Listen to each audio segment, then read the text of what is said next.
ओम शांति, ओम शांति, ओम शांति। ओम शांति। कल की मुरली के 10 पॉइंट कौन सुनाएगा? शांति स्तंभ। पुरुषोत्तम बनने का। इंदिराबेन, शांति स्तंभ।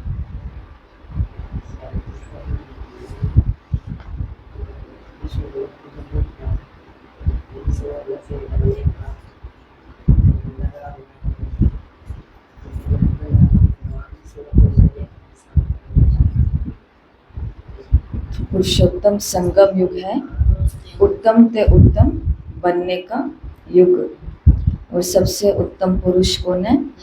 लक्ष्मी नारायण। हिस्ट्री हॉल, सुरेंद्र भाई जी। राजकुमार भाई ji. History hall Indiraben. Copy बंद।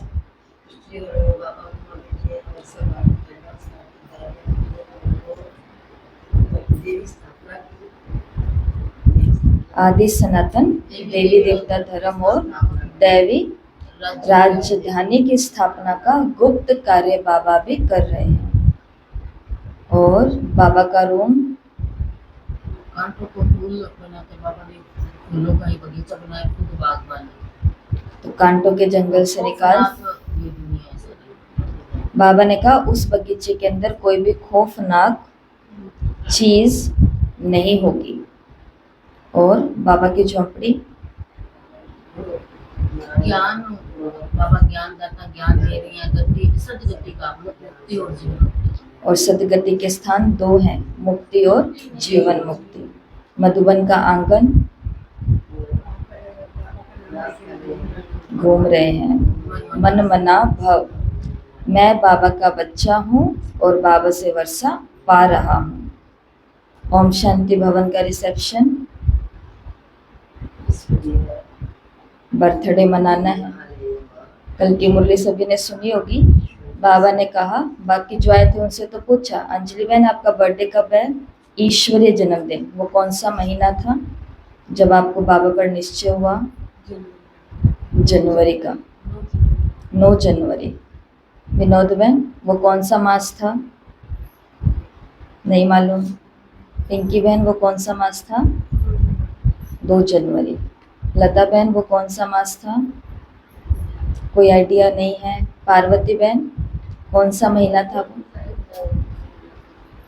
कैलाश बहन, कौन से मास में ज्ञान मिला था?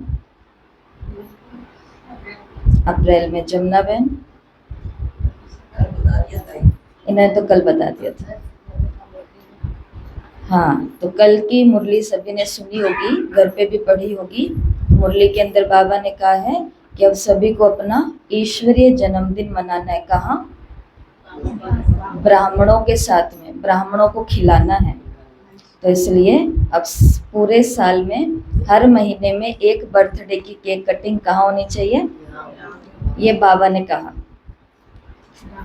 तो ये कहाँ पर हमने पॉइंट याद किया? ओम शांति भवन के रिसेप्शन में। ओम शांति भवन भविष्य की तैयारी करनी है, बैग बैगेज तैयार करने हैं। और बाबा का कमरा, पहले बाबा का कमरा, बाबा के कमरे में बाबा राज तिलक दे रहे हैं। पर राज तिलक किससे मिलेगा? जो पढ़ाई और पुरुषार्थ करेंगे। फिर अगली लोकेशन थी लाइब्रेरी। लाइब्रेरी के अंदर कौन सी किताब हाथ में लगी है? डबल पूजा।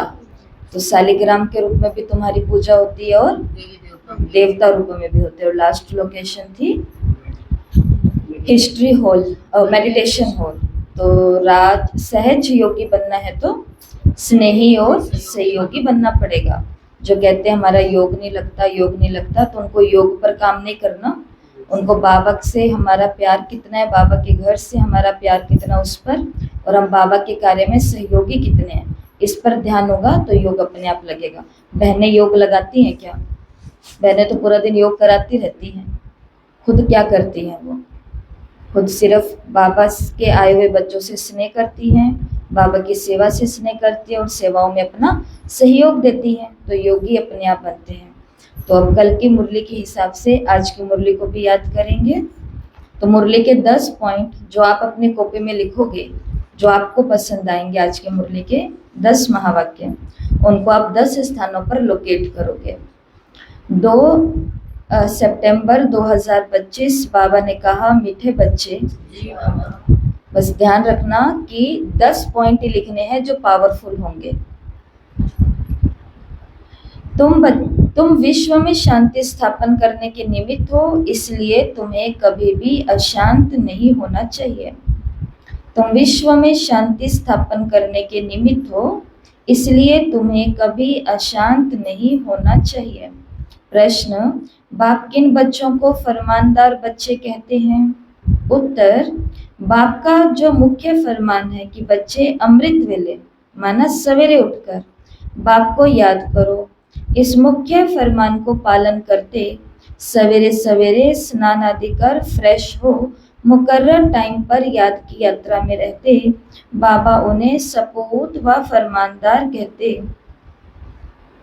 वही जाकर के राजा बनेंगे कपूत बच्चे तो जो भी उठते नहीं है ना अमृत वेले, ना नहाते हैं, ना फ्रेश होते हैं, ना क्लास में आते हैं टाइम पर, बाबा ने कहा वो वहां पर क्या लगाएंगे? झाड़ू, मतलब दासी बन जाएंगे। सपूत बच्चे वहां जाकर के राजा बनेंगे, कपूत बच्चे तो झाड़ू लगाएंगे। ओम शांति। इसका अर्थ तो बच्चों को समझाया है। ओम अर्थार्थ में आत्मा, ऐसे सब कहते हैं जीव आत्मा जरूर है और सब आत्माओं का बाप एक है। शरीरों के बाप अलग अलग होते हैं, ये भी बच्चों की बुद्धि में है। हद के बाप से हद का और बेहद के बाप से बेहद का वर्षा मिलता है। अब इस समय मनुष्य चाहते विश्व में शांति हो। अगर चित्रों पर समझाया जाए तो शांति के लिए कलयुग अंत सतयुग आदि के समय पर ले आना चाहिए। यह है सतयुग, नई दुनिया, उनमें एक धर्म होता है तो पवित्रता सुख शांति है, उनको कहा जाता है हेवन। ये तो सब मानेंगे। नई दुनिया में सुख, दुख तो वहां हो नहीं सकता, किसी को भी समझाना बहुत सहज है। शांति और अशांति की बात यहाँ विश्व पर ही होती है।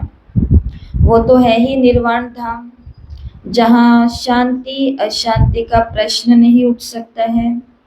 तो बच्चे जब भाषण करते हैं तो पहले पहले विश्व में शांति की बात उठानी चाहिए। मनुष्य शांति के लिए बहुत प्रयास करते हैं और उनको प्राइज भी मिलती है। वास्तव में इसमें दौड़ा दाड़ी करने की बात नहीं है। बाप कहते हैं सिर्फ अपने स्वधर्म में टिको तो विकर्म विनाश हो जाए। स्वधर्म में टिकेंगे तो शांति हो जाएगी। तुम हो ही एवर शांत बाप के बच्चे। स्वमान याद दिलाया बाबा ने कि तुम्हें क्यों अशांति होती है, नहीं होनी चाहिए, क्योंकि तुम्हारा बाप कौन है? सदा शांत रहने वाला। तो ये वर्षा उनसे मिलता है, उनको कोई मोक्ष नहीं कहेंगे। मोक्ष तो भगवान को भी नहीं मिल सकता, भगवान को भी पाठ में जरूर आना है। कहते हैं कल्प कल्प कल्प के संगम युगे में आता हूँ। तो भगवान को भी मोक्ष नहीं तो बच्चे फिर कैसे मोक्ष को पा सकते हैं? ये बातें सारा दिन विचार सागर मंथन करने की है। बाप तो बच्चों को ही समझाते हैं, तुम बच्चों को समझाने की प्रैक्टिस ज्यादा है। शिव बाबा समझाते हैं तो तुम सब ब्राह्मणी समझते हो। विचार सागर मंथन तुमको करना है, सर्विस पर तुम बच्चे होते हो, तुमको तो बहुत समझाना होता है। दिन रात सर्विस में रहते हो, म्यूजियम में सारा दिन लोग आते रहेंगे, रात्रि को 10-11 बजे तक भी कहाँ आते हैं, सवेरे 4 बजे से भी कहाँ कहाँ सर्विस करने लग पड़ते हैं। यहाँ तो घर है, जब चाहे तब बैठ सकते हो। सेंटर में तो बहुत दूर दूर से आते हैं तो टाइम मुकर्रर रखना पड़ता है। यहाँ तो कोई भी टाइम बच्चे उठ सकते हैं, परंतु ऐसे टाइम में तो नहीं पढ़ना है जो बच्चे उठें और झुटका खाएं। इसलिए सवेरे का टाइम रखा हुआ है। रात को 1-2 बजे उठ करके बैठ गए पढ़ने के लिए, और उस समय पढ़ाई होगी कि नींद आएगी झुटका खाएंगे। इसलिए बाबा ने आज की मुरली में फिक्स करवाया है कि सेवा केंद्रों के स्थान फिक्स होते हैं, क्योंकि दूर दूर से भी लोग आते हैं। तो एक ही टाइम फिक्स होता है जिस टाइम आकर के सभी बाबा की पढ़ाई करते हैं। और पढ़ाई कैसे करते हैं? स्नान आदि कर फ्रेश हो आए फिर भी टाइम पर नहीं आते हैं तो उनको फरमान बरदार नहीं कह सकते। कौन कौन आज टाइम पर नहीं आया? 15 मिनट पहले हाथ उठाओ। जो 15 मिनट पहले योग में नहीं आए, 6 बजे जो नहीं आए वो हाथ उठाओ। ऐसे क्या उठा रहे हो? अच्छे से उठाओ, पता तो चले। जैसे कहते हो मैं लक्ष्मी बनूंगी तो हाथ उठाते हो। 6 बजे से 10 मिनट बाद में आए। सुरेंद्र भाई जी कितने बजे आए थे आप? आपने हाथ नहीं उठाया। 6:05, तो ये 6 बजे के बाद ही होता है। 6 बजे से पहले एक आत्मा आई, बाकी सब आए हैं 6 बजे के बाद। बहुत बिजी है ना हम। बोलो।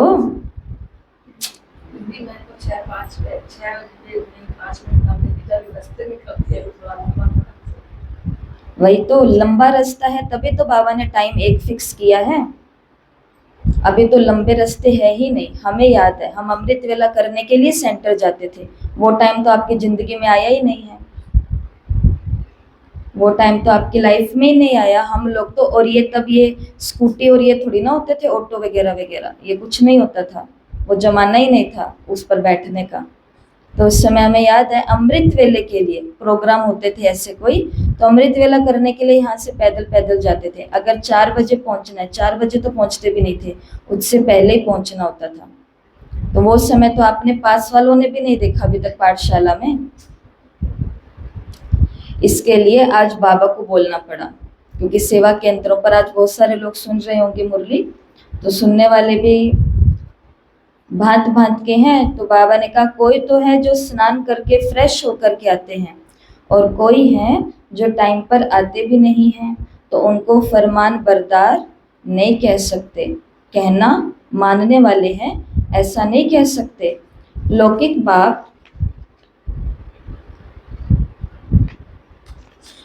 बाप को भी सपूत और कपूत बच्चे होते हैं ना, बेहद के बाप को भी होते हैं। सपूत जाकर के राजा बनेंगे, कपूत जाकर के झाड़ू लगाएंगे। अच्छा लग रहा है ये सुनने में? अच्छा लगता है सुनने में? अच्छा भी नहीं लगता कि बाबा ने मुरली में भी क्यों डाली है झाड़ू की बात? तो मालूम तो सब पड़ जाता है ना। श्री कृष्ण जन्माष्टमी पर भी समझाया है। श्री कृष्ण का जन्म तब होता है, जब होता है तब तो स्वर्ग है, एक ही राज्य होता है, विश्व में शांति है। स्वर्ग में बहुत थोड़े मनुष्य होंगे, वो है ही नहीं दुनिया, वहाँ अशांति हो नहीं सकती। शांति तब है जब एक धर्म है। जो धर्म बाप स्थापन करते हैं, बाद में जब और धर्म आते हैं तो अशांति हो जाती है। वहाँ है ही शांति। 16 कला संपूर्ण है ना। चंद्रमा भी जब संपूर्ण होता है तो कितना शोभता है, उनको फुल मून कहा जाता है। त्रेता में 3/4 कहेंगे खंडित हो गया, 2 कला कम हो गई। संपूर्ण शांति सतयुग में होती है। 25% पुरानी दुनिया होगी तो कुछ ना कुछ खिटपिट होगी। 2 कला कम होने से शोभा कम हो जाती है। स्वर्ग में बिल्कुल शांति और नरक में है बिल्कुल अशांति। ये समय है जब मनुष्य विश्व में शांति चाहते हैं। इनके आगे ये आवाज नहीं था कि विश्व में शांति हो, अभी आवाज निकला है क्योंकि अब विश्व में शांति हो रही है। आत्मा चाहती है कि विश्व में शांति होनी चाहिए। मनुष्य तो देह अभिमान में होने के कारण सिर्फ कहते रहते विश्व में शांति हो। 84 जन्म अब पूरे हुए, ये बाप ही आकर के समझाते हैं, बाप को ही याद करते हैं। वो कभी किस रूप में आकर स्वर्ग की स्थापना करेंगे, उनका नाम ही है हेवनली गॉड फादर। ये किसी को भी पता नहीं हेवन कैसे रचते हैं। श्री कृष्ण तो रच न सके, उनको कहा जाता है देवता। मनुष्य देवताओं को नमन करते हैं, उनमें दैवी गुण है इसलिए उनको देवता कहा जाता। अच्छे गुण वाले को कहते हैं ना, इस कलयुग के अंदर भी जिसके अंदर अच्छे गुण है तो उसको क्या कहते हैं, ये तो जैसे देवता है। लड़ने झगड़ने वाले को कहेंगे ये तो जैसे हाँ असुर है। बच्चे जानते हैं हम बेहद के बाप के सामने बैठे हैं, तो बच्चों की चलन कितनी अच्छी होनी चाहिए। अज्ञान काल में भी बाबा का देखा हुआ है, ब्रह्मा बाबा का, कि 6-7 कुटुंब इकट्ठे रहते हैं, एकदम शीरखंड हो चलते हैं। कहाँ तो घर में सिर्फ 2 होंगे तो भी 2 ही है मेंबर, लेकिन तो भी क्या करते हैं, पूरा दिन लड़ते झगड़ते रहेंगे। तुम तो हो ईश्वरीय संतान, बहुत बहुत शीरखंड हो रहना है। सत्युग में शीरखंड होते हैं, यहाँ शीरखंड होना तुम सीखते हो, तो बहुत प्यार से रहना चाहिए। बाप कहते हैं अंदर में जांच करो, हमने कोई विकर्म तो नहीं किया, किसी को दुख तो नहीं दिया, ऐसे कोई बैठकर अपने को जांच करते नहीं। ये बड़े समझ की बात है। तुम बच्चे हो विश्व में शांति स्थापन करने वाले। अगर तुम्हारे घर में यह शांति करने वाले होंगे तो विश्व में शांति कैसे करेंगे बताओ। अगर मैं ही यहाँ से जाकर के घर में अशांति फैलाने वाली होऊंगा या होंगी तो विश्व में शांति स्थापन करेंगे, नहीं कर सकते।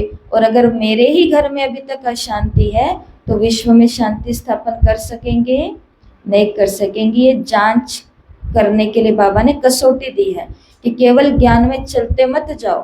चल रहे हैं ये तो वही बात हो गई कि व्यक्ति बोट पर बैठा और बोट पर बैठा तो बोट हिलेगी डुलेगी तो सही, झूला तो आएगा थोड़ा सा, तो उसको लगा, थोड़ा होश में नहीं था, थोड़ा नींद में था समझो, उसको ख्याल आया कि मैंने तो इसका जो रस्सी है लंगर है वो उठा दिया, रस्सी हटा दिया, और वो बैठ करके बस अपना थोड़ी देर चप्पू चलाए, थोड़ी देर अंधेरा है तो फिर ऐसे करते करते सो जाए कि सुबह तक किनारे पर तो पहुंच ही जाऊंगा। चेकिंग नहीं की ना बीच में उठ करके कि कहाँ तक पहुंचा, कोई लाइट दिख रही है कि नहीं दिख रही है, कुछ। और सुबह उठा, आंख खोली तो जहाँ था वहीं का वहीं था। रुक करके इस जीवन में हमें भी चेकिंग करनी होती है कि ज्ञान में जब चली थी जो प्रॉब्लम थी आज तक भी वही प्रॉब्लम तो नहीं है, जो विकार था आज तक भी वो विकार तो नहीं है, जो परेशानी थी या क्या कहा जो विकर्म किया वो अभी तक तो नहीं कर रहे हैं। ऐसी जांच करनी है, और अगर ऐसी जांच करेंगे तो खुद को संडे की मुरली, अब खुद को क्या करना है, संडे की अव्यक्त मुरली में बाबा ने क्या कहा, एक ही पॉइंट के ऊपर मुरली चल रही थी, अब क्या करना है, खुद को परिवर्तन करना है। कितनी देर में करना है, बाबा ने कहा तीव्र सेकंड के अंदर परिवर्तन करना है। तो परिवर्तन तो तभी होता है ना जब चेकिंग होती है, और चेकिंग कब कर सकते हैं, जब साइलेंस में बैठते हैं 30 मिनट या 60 मिनट। 30 मिनट मतलब आधी घंटा और 1 घंटा जो बिल्कुल साइलेंस में एकाग्र होकर के बैठते हैं वो अपनी बहुत डीप चेकिंग करते हैं, और उनके अंदर ताकत आती है खुद को चेंज करने की।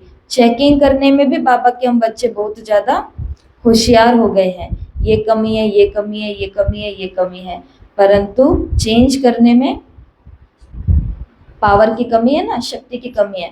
अब वो शक्ति कहाँ आएगी, एकांत में बैठने से आएगी। उसके लिए अपना टाइम टेबल सेट करना पड़ेगा।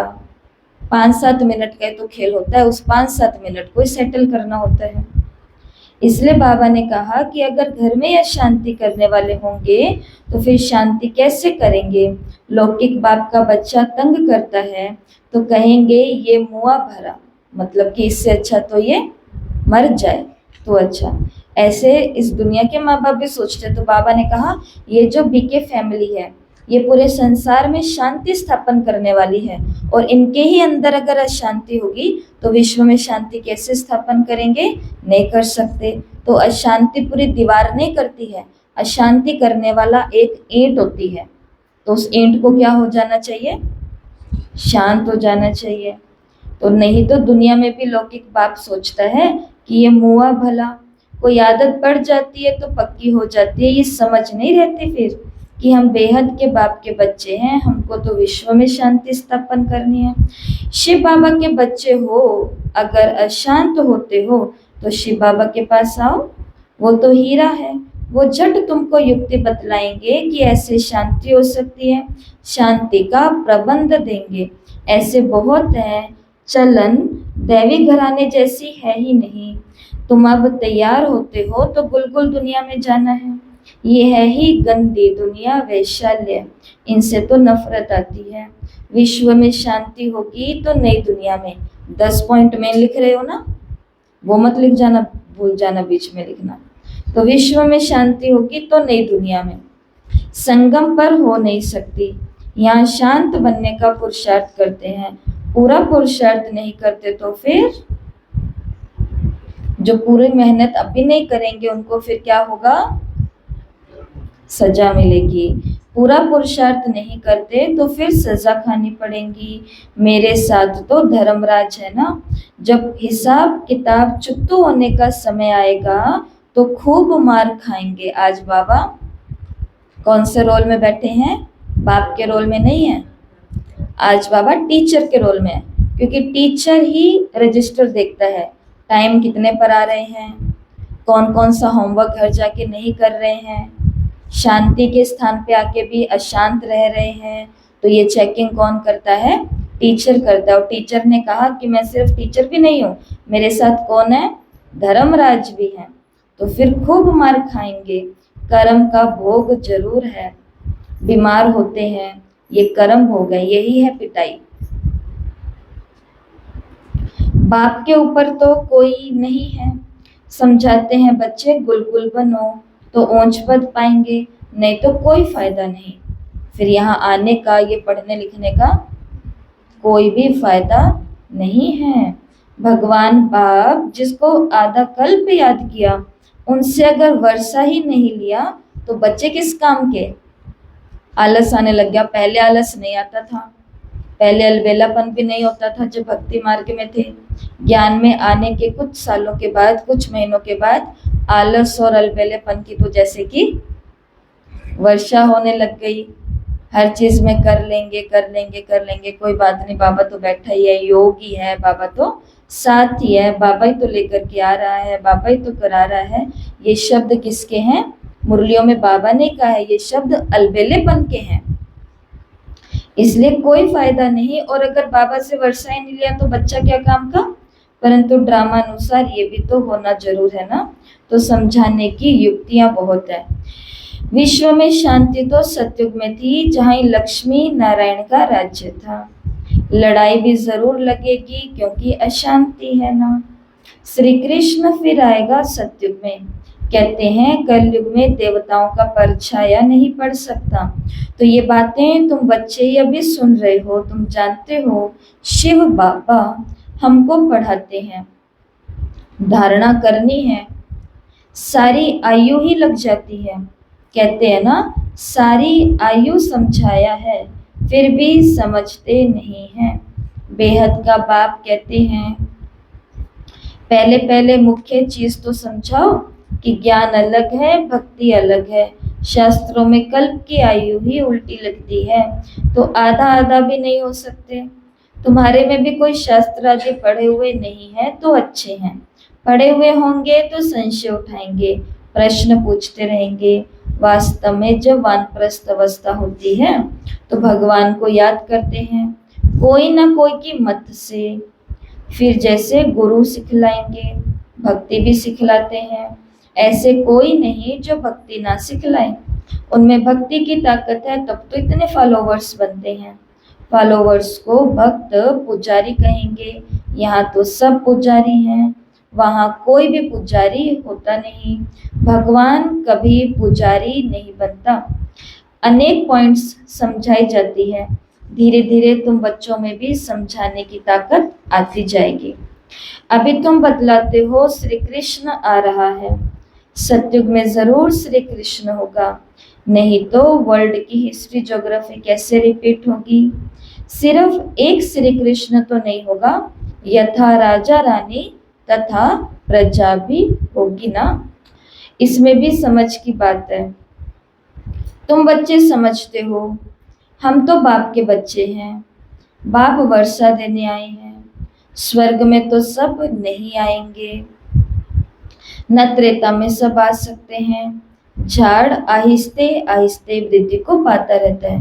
तो ये बात बाबा किसको समझाते हैं? जो निमित्त टीचर्स होते हैं उनको बाबा ये बात समझाते हैं कि तुम्हारा केवल काम है सभी को समझाना, टाइम और ये और वो सारी श्रीमत फरमान बाबा के बता देना। उसके बाद में तुमको भी डिस्टर्ब नहीं होना है, क्योंकि सब तो राजा नहीं बनेंगे। किसी आत्मा के अंदर, किसी बच्चे के अंदर अगर 50% लाने की ताकत है, बच्चे होते हैं ना 50% ही ग्रेजुएशन में उनके नंबर आ सकते हैं, और माँ बाप सारा दिन, टीचर सारा दिन उनके पीछे लगे हुए हैं कि 80% तुमको लेकर के आने हैं, 80% लेके आने, 80%। उसके ऊपर इतना दबाव हो जाता है तो फिर वो 50% भी नहीं ला पाता है, वो 40 पर ही आके अटक जाता है। इसलिए बाबा टीचर्स को कहते हैं कि तुमको भी बस समझा करके छोड़ देना है, उसके बाद है तो सभी समझदार। इसलिए बाबा ने कहा ये तो सभी को समझ आ गया है ना कि हम बाप के बच्चे हैं और बाबा वर्षा देने के लिए आया है। बल्कि वो कम उम्र की है जो समझाने वाली होती है, उसने जिंदगी के वो दुख वाले तो अनुभव किए ही नहीं होते हैं। समझने वाले वो होते हैं जिन्होंने सब प्रकार के कष्ट झेले होते हैं। तो ज्यादा समझ किस में होनी चाहिए? ज्यादा शक्ति, ज्यादा समझ, ज्यादा प्रैक्टिकल श्रीमतों का पालन ये उनमें होना चाहिए जिन्होंने दुख ज्यादा देखा है। परंतु होता क्या है कभी कभी कि उनके पीछे बहनें लगी रहती हैं कि ये नहीं करना, ये करना है, ऐसे नहीं करना, ऐसे करना है। इसलिए बाबा बोलते हैं कि ये राजधानी स्थापन हो रही है, आहिस्ते आहिस्ते वृद्धि को पाएंगे। ये है मनुष्य सृष्टि रूपी झाड़ और वो है आत्माओं का झाड़। तो अंजलि बहन, आत्माओं का झाड़ कहाँ पर है?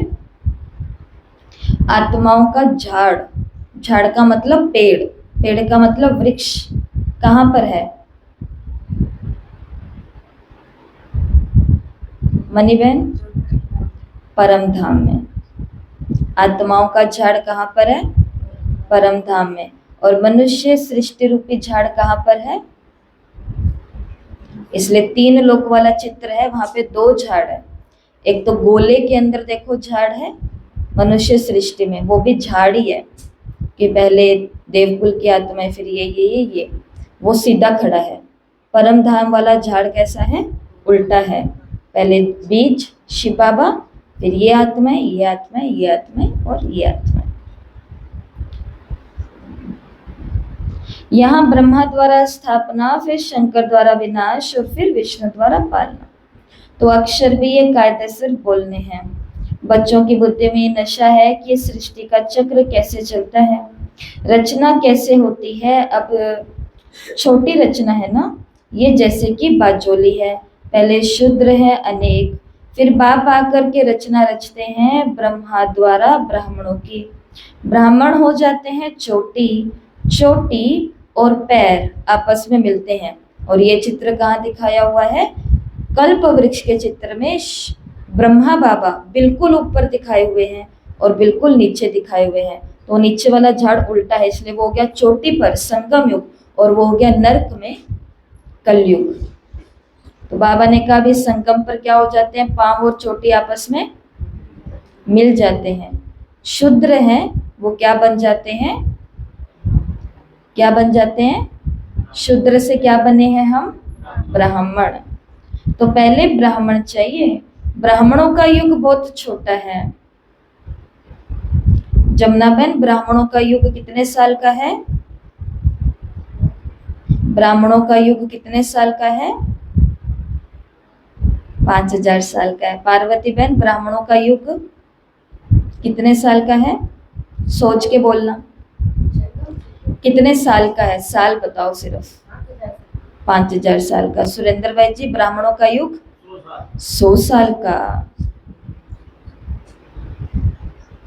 बेसिक नॉलेज लानी पड़ेगी फिर से, ज्ञान ज्यादा आ गया है बड़े वाला, तो छोटे वाला बेसिक बातें हैं वो भूल गए हो क्या? तो ब्राह्मणों का युग बहुत छोटा है, 100 साल का है ब्राह्मणों का युग, पुरुषोत्तम संगम युग। पीछे देवताएं, ये वर्णों वाला चित्र भी काम का है। ये चित्र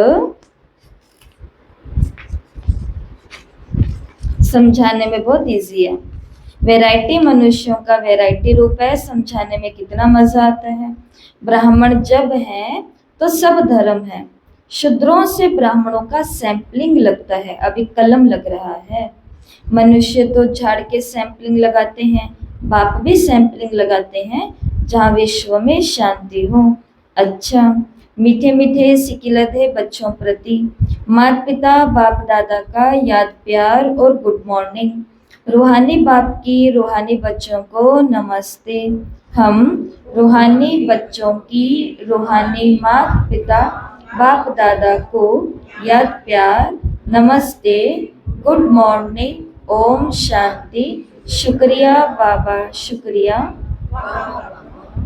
धारणा के लिए मुख्य सार पहला, सदा स्मृति रखनी है कि हम हैं ईश्वरीय संतान।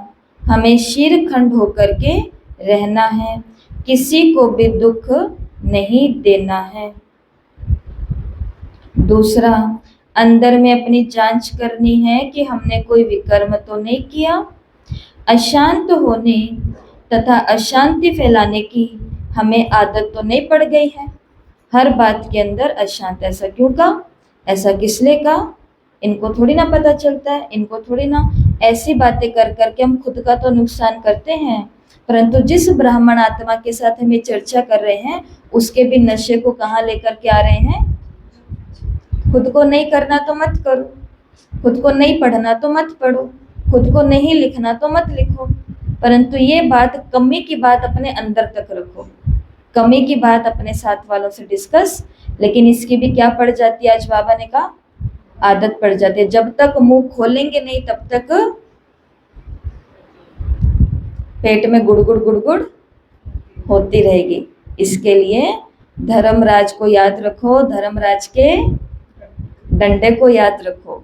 इसलिए कहते हैं हनुमान जी, भूत पिशाच निकट नहीं आवे, महावीर जब नाम सुनावे। क्योंकि साथ में क्या रखता है, अपने मुरली नहीं रखता, साथ में क्या रखता है, गोटा रखता है। एक ही ऐसे ऐसे घुमाता है और भूत पिशाच सब भाग जाते हैं। तो इसलिए हनुमान जी के दिनों पर सब लोग बहुत ध्यान रखते हैं, ये नहीं खाना, ये नहीं खाना, ये नहीं करना, ये नहीं करना। तो बाबा का थोड़ा ये रूप भी याद रखना है। तो अशांत होने और अशांति फैलाने की कहीं आदत तो नहीं पड़ गई है। अपने अपने सब सुनने वालों को कहेंगे कि सब अपने सेवा केंद्र की जिम्मेवारी लो, कि हर सेवा केंद्र का निमित्त कौन हूँ, मैं ही हूँ। तो मेरे कारण यहाँ पर कोई भी प्रकार की अशांति नहीं फैलनी चाहिए, और अगर किसी के भी कारण फैल रही है तो उसको शांत मुझे ही करना है, ऐसा।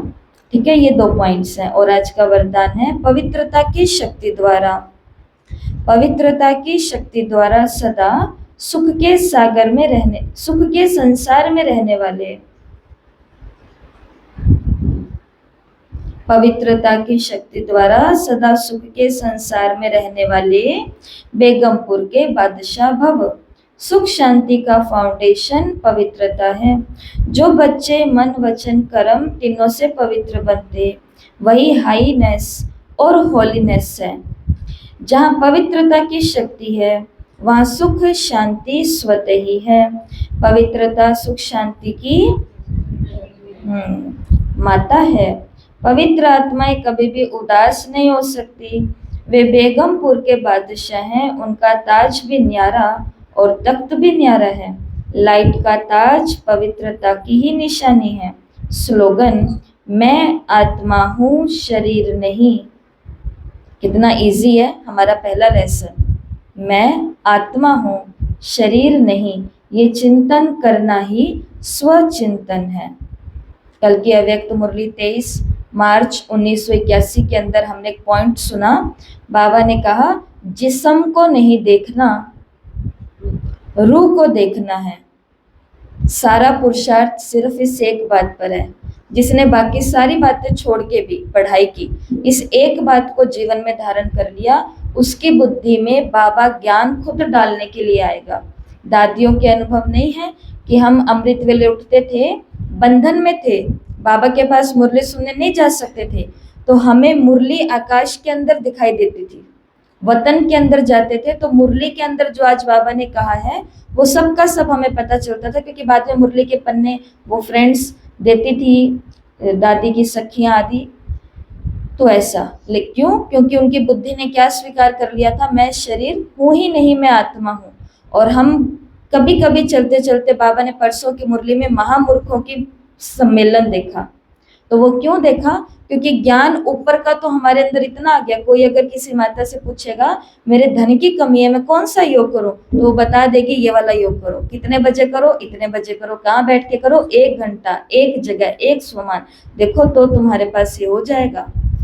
ये सब कुछ करने में हमने अपना टैलेंट भला करना ही चाहिए। इसका मतलब ये नहीं कि सेवा नहीं करनी, करनी है, परंतु उसके पहले ये देखना है कि वो तीर तब लगेगा, किसी आत्मा का भला तब होएगा जब पहले मेरे को क्या याद रहेगा, मैं आत्मा हूँ, शरीर नहीं हूँ।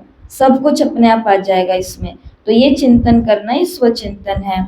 और नया मास शुरू हुआ है तो नए अव्यक्त इशारे, और इस मास के अव्यक्त इशारों का टाइटल रहेगा अब लगन की अग्नि को प्रज्वलित कर योग को ज्वाला रूप बनाओ।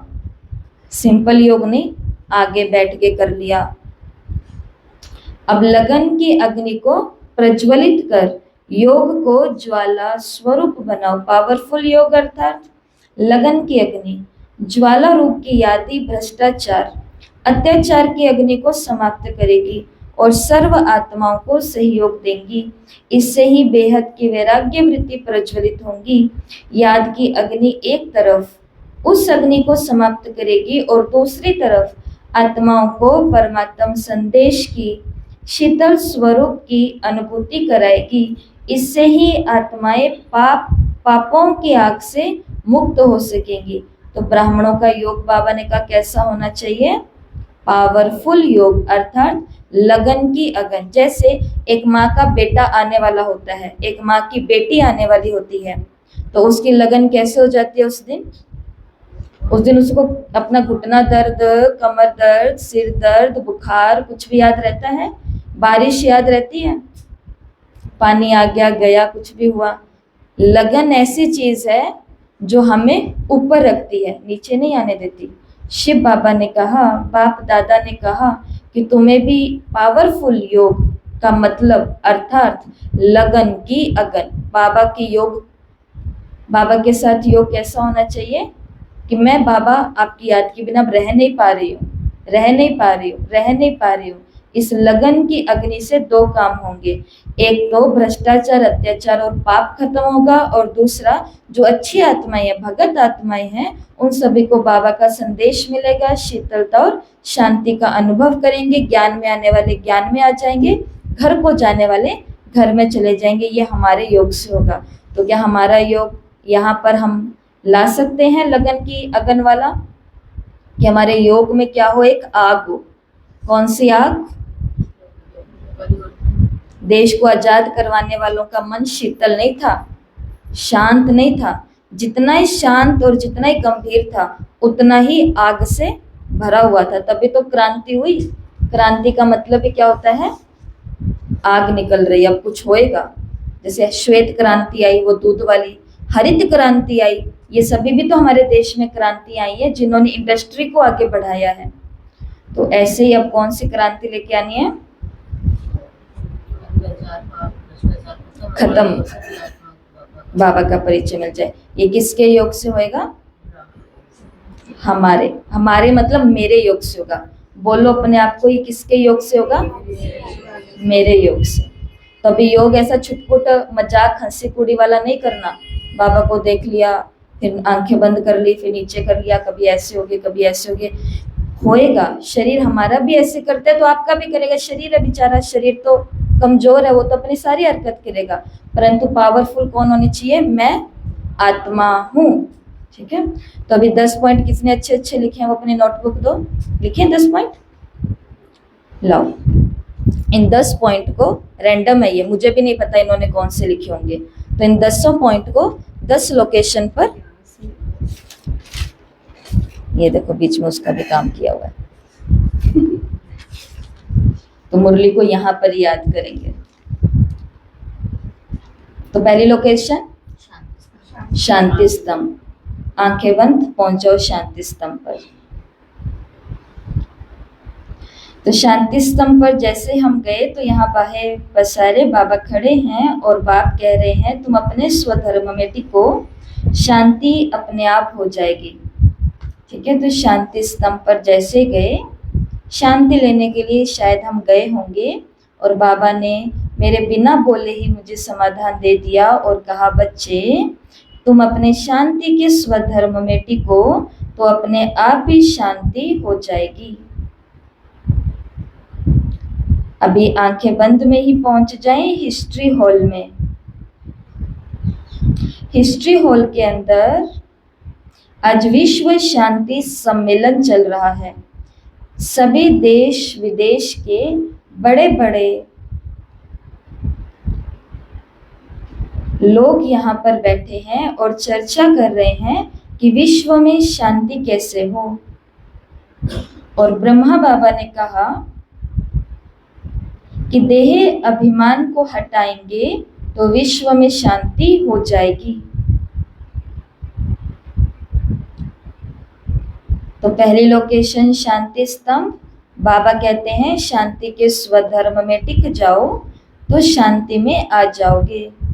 हिस्ट्री हॉल में विश्व शांति सम्मेलन चल रहा है और बाबा बता रहे हैं विश्व में तभी शांति होगी जब देह अभिमान खत्म होगा। बाबा के कमरे में जाएंगे सभी और आज बाबा के कमरे में एक बड़ी सारी चेकिंग शीट लगी हुई है जहाँ पर सब लोग चेक कर करके टिक लगा रहे हैं। कौन सी जांच हो रही है आज यहाँ पर कि मैंने कोई विकर्म तो नहीं किया। बाबा के कमरे में आज जांच हो रही है, जैसे डॉक्टर जांच करता है वैसे आज सभी आत्माएं अपनी जांच कर रही हैं और चार्ट शीट पर लिख रही है मैंने कोई विकर्म तो नहीं किया।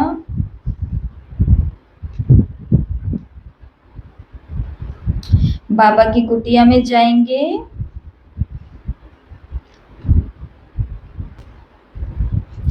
बाबा की कुटिया में बाबा लाल अक्षरों से खत लिख रहे हैं कि बच्चे तुम्हें सारी आयु समझाया कि बाबा पढ़ाते हैं,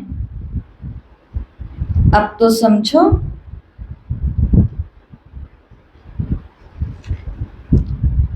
अगली लोकेशन मधुबन का आंगन।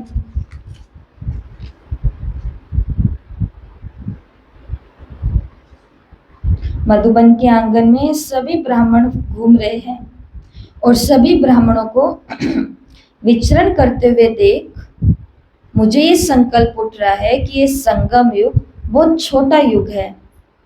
शूद्र से ब्राह्मण बनने का ये छोटा सा युग है, तो मुझे अब अपने स्वधर्म में टिक जाना चाहिए। अगली लोकेशन ओम शांति भवन का रिसेप्शन।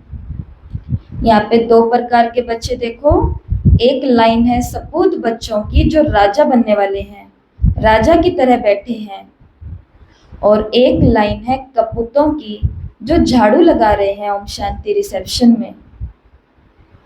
झाड़ू लगाने वाले वो हैं जिन्होंने बाबा का फरमान नहीं माना, ना टाइम पर क्लास में आए, ना पावरफुल योग लगाया, ना यज्ञ में सहयोगी बने, ना सुबह स्नान किया, ना फ्रेश हुए और ना ही अमृत वेला किया। और दूसरी तरफ वो हैं जिन्होंने सब किया और ये राजा बन के बैठे हैं। ओम शांति भवन के रिसेप्शन से बाहर निकले ओम शांति भवन में, तो यहाँ पर स्वर्ग की शुरुआत का रहस्य समझाया जा रहा है कि श्री कृष्ण के जन्म का अर्थ है सुख शांति का राज्य आना।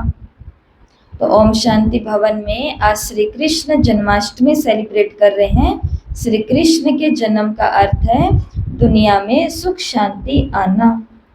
और अब पहुंच जाएंगे बाबा का कमरा जो ओम शांति भवन के पास है, और यहाँ पर बाबा ने एक माता को बिठाया हुआ है। उस माता के पास में उसके दो छोटे बच्चे बैठे हैं। माता ने वाइट कलर की साड़ी पहनी हुई है और उस पर लिखा हुआ है पवित्रता।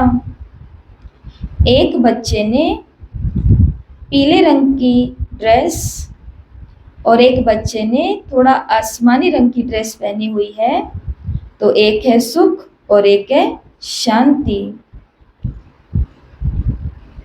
तो पवित्रता को अपनाएंगे तो सुख शांति हो जाएगी।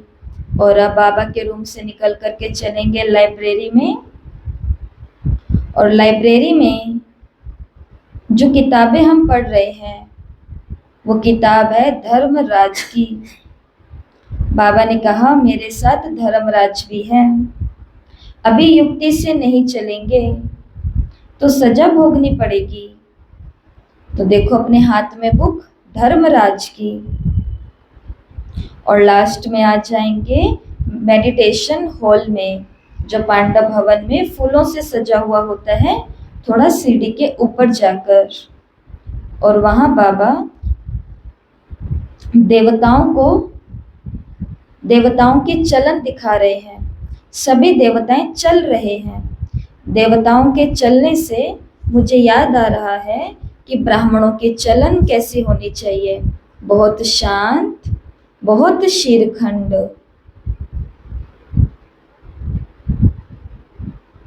आंखें खोलें। ठीक है, तो ये 10 लोकेशन, 10 पॉइंट, ये सभी को आज याद करने हैं। और अगर यहाँ पर घूमने के लिए जाएंगे तो हमारा योग पावरफुल भी हम लगा सकते हैं। ओम शांति।